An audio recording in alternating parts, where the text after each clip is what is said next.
السلام علیکم ناظرین، اس ایپیسوڈ کے شروعات میں ہم دیکھتے ہیں رومیلیا کا سردار اعلیٰ حمزہ سلطان کے سامنے موجود ہوتا ہے اور سلطان سے کہتا ہے سورجی سردار آغا۔ وہ سالانہ خراج وصول کرنے کے لیے برانکوچ کے پاس گیا تھا۔ برانکوچ ملعون نے بغیر کسی وجہ کے اس کی جان لے لی۔ اتنا ہی نہیں، انہوں نے قریبی ترگاؤں پر حملے شروع کر دیے۔ یہ سن کر پورے کا پورا دیوان چونک جاتا ہے اور سلطان غصے میں کھڑے ہو کر چلاتے ہوئے کہتے ہیں کیا کہہ رہے ہو پاشا؟ تو حمزہ کہتا ہے ہم نے ضروری کارروائی کی ہے سلطان، لیکن ایسی گستاخی کو خون سے ختم کرنا چاہیے۔ مجھے حکم دے میں جا کر ان کے سر اکھاڑ کر آپ کے سامنے رکھ دوں۔ جاندارلی کہتا ہے برانکو جس نے کل تک ہماری دہلیز پر انتظار کیا، اب اس نے ہمت کا لبادہ اوڑھ لیا ہے۔ ایک دروازہ ضرور ہوگا جس پر وہ بھروسہ کرتا ہے میرے سلطان۔ تو زگنوس پاشا ایک دم سے کہتے ہیں قسطنطینوس۔ حمزہ بے بھی ان کی بات کی تائید کرتے ہوئے کہتے ہیں ہاں بالکل۔ یہ سن کر سلطان کہتے ہیں تو اس لیے وہ ملعون دیوان منعقد کیا گیا تھا۔ ناظرین، اس کے بعد ہم دیکھتے ہیں کہ سربیا میں بھی برانکوچ کا دیوان لگا ہوتا ہے۔ ایک مشیر اس سے کہتا ہے ہم ایک طویل عرصے سے اس فیصلے کا انتظار کر رہے تھے شہنشاہ، محمد ضرور جواب دے گا، چلیں تیاریاں کرتے ہیں۔ پھر ایک اور مشیر کہتا ہے آپ کو ہم سے پوچھے بغیر ایسا نہیں کرنا چاہیے تھا، مجھے ڈر ہے کہ یہ فیصلہ ہمارے لیے خون اور آنسو لائے گا۔ تو برانکوچ کہتا ہے میں نے سوچا بھی نہیں تھا کہ یہ واقعہ اتنی جلدی ہو جائے گا۔ سرگئی کہتا ہے انتظار کرنا ناممکن تھا، ہم نے تیزی سے کام کیا اور صحیح کام کیا۔ 30 سال ہو گئے ہیں، 30 سال ہم اپنی کمائی کے نصف عثمانیوں کو دے رہے ہیں۔ وہ جنگ شروع کرتے ہیں اور ہم اپنی فوج بھیجتے ہیں اور یہ ان کے لیے کافی نہیں ہے۔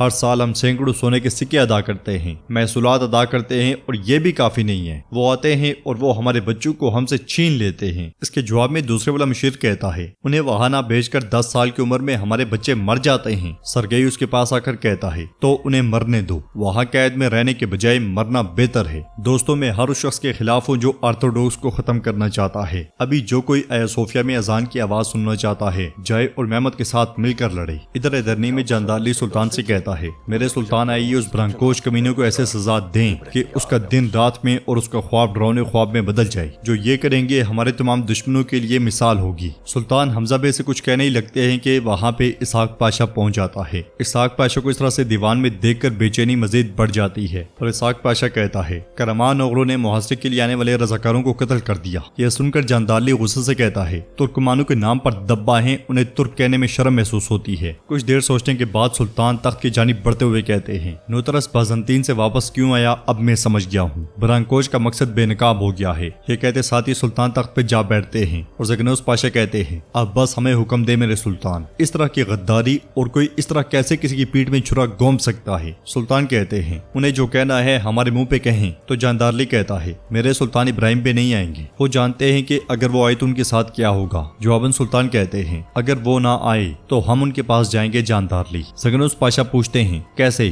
تو سلطان کہتے ہیں ایورانوس اوغلو علی بے کو خبر بھیجیں کہ میرے پاس حاضر ہوں۔ رمزہ بے پوچھتے ہیں ہمیں برانکوچ ملعون کے ساتھ کیا کرنا چاہیے؟ تو سلطان کہتے ہیں کہ تلوار خود نہیں کاٹتی، کوئی ہوتا ہے جو جا کر دوسرے کو سزا دیتا ہے۔ محل میں مارا خاتون بھی اپنے باپ کی غداری کا سننے کے بعد بہت پریشان ہوتی ہیں اور خواتین سے کہتی ہیں پرندوں کی دنیا میں میرا پسندیدہ پرندہ ابابیل ہے۔ کیا آپ جانتے ہیں کہ کیوں؟ کیونکہ وہ وفاداری کی علامت ہے۔ وفاداری اور اعتماد میرے لیے بچپن سے ہی سب سے زیادہ اہم چیزیں رہی ہیں۔ میرے بابا ابابیل کو پکڑ لاتے اور کہتے تھے کہ میں ان پرندوں جیسا ہوں، لیکن اب مجھے ایسا زخم ملا ہے جس کی مجھے کم سے کم توقع تھی۔ تو باہر کہتی ہے اپنے آپ کو پریشان نہ کرے مارا خاتون، آپ قصوروار نہیں ہیں، آپ نے کچھ غلط نہیں کیا۔ جواب میں مارا خاتون کہتی ہے کس کے مطابق؟ حرم میں موجود خواتین اب مجھے عجیب نظروں سے دیکھتی ہیں، کیا میرے الفاظ اب ان کے دلوں میں جگہ بنا پائیں گے؟ مجھے نہیں معلوم کہ وہ اثر کریں گے یا نہیں۔ گلشہ کہتی ہے اگر خونریزی نہ ہوتی تو شاید کوئی درمیانی راستہ مل جاتا، لیکن اب صورتحال اس سے بھی زیادہ خراب ہے۔ تو مارا کہتی ہے جو انسان کا خون بہاتا ہے اس کا خون بھی انسان کے ذریعے بہتا ہے، خدا بائبل میں کہتا ہے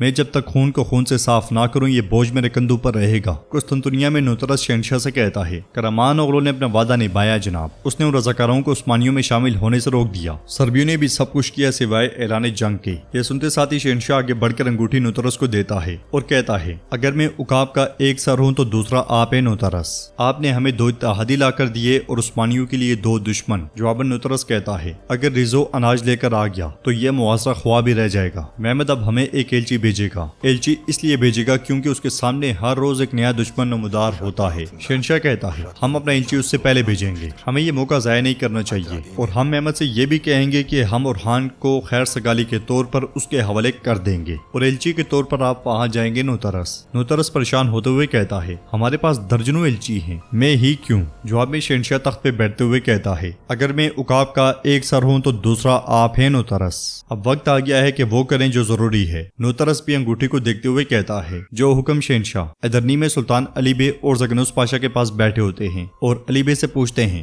علی بے ایک کتاب کتنی بار پڑھی جا سکتی ہے؟ جواباً علی بے کہتے ہیں میرے سلطان آپ بہتر جانتے ہیں۔ تو سلطان کہتے ہیں ایک کتاب آل سلجوق کے نام پر تھی، مصنف نے اسے میرے بابا کے حضور پیش کیا، عظیم مراد نے مجھے پڑھنے کے لیے دی اور میں نے اسے 2 راتوں میں مکمل کر لیا۔ میرے بابا نے مجھ سے پوچھا کہ میں نے کتاب میں کیا دیکھا، میری بچگانہ سوچ میں اور پہلی چیز جو میری نظر سے گزری وہ فتوحات تھیں۔ میں نے جواب دیا فتوحات بابا۔ انہوں نے کہا دوبارہ پڑھو۔ میں نے اسے دوسری بار پڑھا، یقیناً میں وہ چیز تلاش کر رہا تھا جو مجھے دیکھنے کی ضرورت تھی۔ میں پھر سے سلطان کے سامنے حاضر ہوا اور کہا کہ میں نے کتاب میں اوغوز کو دیکھا، اپنی روایات کو دیکھا، مگر بابا نے پھر سے کہا کہ دوبارہ پڑھو اے عظیم مراد۔ البتہ میں نے اسے پھر سے پڑھا کیونکہ سلطان کے حکم کے خلاف جانا ناممکن تھا۔ جب میں فارغ ہوا تو بابا کے پاس گیا، میں نے کہا کہ میں نے دیکھ لیا ہے۔ انہوں نے متجسس نظروں سے دیکھا۔ میں نے کہا کہ مرحوم کیلیچ ارسلان نے اپنی جائیداد کو اپنے 11 بیٹوں میں تقسیم کر دیا۔ اس کے بعد تخت کی بے دریغ لڑائی شروع ہو گئی۔ میرے بابا اٹھ کھڑے ہوئے۔ اس کے ساتھ ہی ہمیں وہ منظر بھی دکھایا جاتا ہے جب یہ واقعہ ہوا تھا۔ سلطان محمد فاتح اس وقت بہت چھوٹے تھے اور سلطان مراد انہیں تھپکی دے کر آگے بڑھ گئے تھے۔ سلطان اپنی بات کو آگے بڑھاتے ہوئے کہتے ہیں انہوں نے کہا کہ یہی چیز ہے جو ہمیں ایک دوسرے کے خلاف کرتی ہے، قطعی یہ غلطی مت کرنا۔ آج شاید تخت کے لیے لڑائیاں نہ ہوں لیکن ترکمانوں کے درمیان لڑائی جاری ہے، اور چونکہ کافر یہ جانتا ہے تو وہ ہمیں ہمارے ہی لوگوں سے مروانا چاہتا ہے۔ ہمارا ارادہ، ہمارا مقصد ہم نہیں جانتے کہ کیوں۔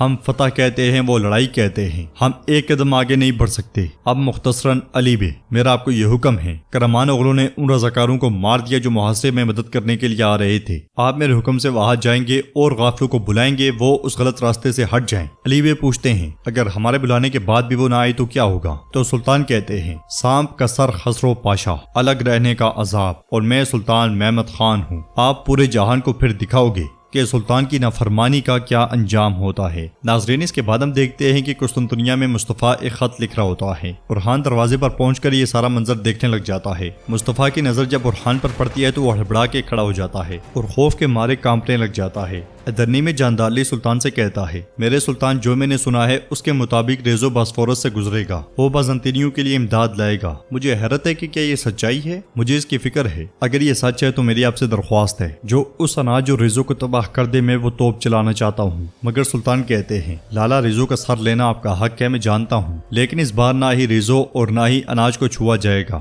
جاندارلی اصرار کرتا ہے تو سلطان کہتے ہیں ہمارے پاس اس امداد سے زیادہ اہم چیز ہے، ہم اسے بے نقاب نہ کرنے کے لیے اسے ہاتھ نہیں لگائیں گے۔ جاندارلی پوچھتا ہے وہ کیا ہے؟ تو سلطان کہتے ہیں اگر ہم اناج پر حملہ کریں تو بازنطینیوں میں ہمارا ایک جاسوس ہے، بے نقاب ہو جائے گا وہ، میں اس کی اجازت نہیں دے سکتا۔ جاندارلی پھر سے کچھ کہنے لگتا ہے تو سلطان کہتے ہیں میں اس معاملے پر ایک لفظ اور نہیں سننا چاہتا، جاؤ اور اپنی ذمہ داریاں پوری کرو لالا۔ یہ سن کر جاندارلی افسردگی میں وہاں سے چلا جاتا ہے۔ قسطنطنیہ میں اورحان مصطفیٰ سے پوچھتا ہے کس کو کیا لکھ رہے ہو مصطفیٰ؟ مصطفیٰ اسے ٹالنے کی بھرپور کوشش کرتا ہے مگر اورحان نہیں مانتا اور اسے خط دکھانے کا مطالبہ کرتا ہے، اور آخرکار اس سے خط لے لیتا ہے جس میں لکھا ہوتا ہے ماں فکر نہ کرو، میں حقیقی سلطان اورحان کے سائے میں ہوں، میں جلد ہی آپ کے پاس آؤں گا، لیکن اس سے پہلے محمد کو معزول کر کے حقیقی سلطان کو تخت پر بٹھانے کے لیے مجھے ضرورت پڑی تو جان بھی قربان کر دوں گا۔ ناظرین خط میں اورحان کی سوچ کے بالکل الٹ چیزیں لکھی ہوتی ہیں جنہیں پڑھنے کے بعد وہ بھی حیران ہوتا ہے اور اس سے پوچھتا ہے کیا تمہاری ماں زندہ ہے؟ جواب میں مصطفیٰ کہتا ہے میرے سلطان وہ زندہ ہیں اور میں انہیں بتانا چاہتا تھا کہ میں آپ کے ساتھ ہوں، وہ بوڑھی ہیں اور ان کا جاننا ضروری ہے۔ اورحان اس کا شکریہ ادا کرتے ہوئے کہتا ہے نوکروں سے کہو کہ خط کے ساتھ سونا بھی رکھ دیں تاکہ تمہاری ماں بھی دیکھیں کہ سلطان اورحان کتنے رحم دل ہیں۔ یہ کہتے ساتھ ہی اورحان چلا جاتا ہے اور مصطفیٰ مسکرا دیتا ہے۔ تو ناظرین اس کے ساتھ یہ ایپیسوڈ بھی اختتام پذیر ہوتی ہے۔ اگر آپ کو ویڈیو پسند آئے تو ویڈیو کو لائک کر دیں، چینل کو سبسکرائب کریں اور بیل آئیکن پر لازمی سے کلک کر دیں۔ انشاءاللہ ملتے ہیں نیکسٹ ویڈیو میں، تب تک کے لیے رکھیں اپنا اور اپنوں کا بہت زیادہ خیال۔ اللہ نگہبان۔